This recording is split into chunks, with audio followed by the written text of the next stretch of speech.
bağışlamamış bizi bu dünyadan aparma.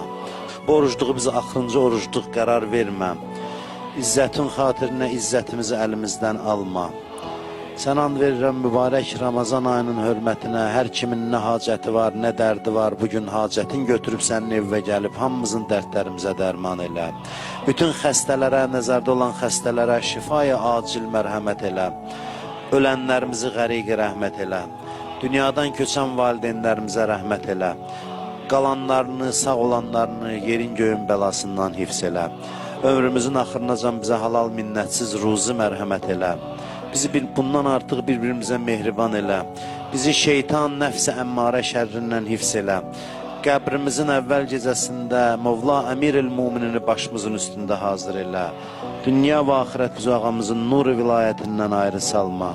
İmam Hüseyin əleyhissalamın ziyarətinin həsrətində olanlara bu cəmə tezliklə Kərbəla ziyarətini nəsib elə. İlahi şəhidlərimizə elə bu anda Kərbəla şəhidlərinə qonaq elə. Şəhidlərimizin ruhun bizə duası qərar ver. Qiyamət günü bizi şəhidlərimizin yanında xəcalətdə eləmə. Yaralı qazilərimizə, əskər zabitlərimizə tezliklə şifa mərhəmət elə. Tutulan orucları, edilən ibadətləri qəbul elə.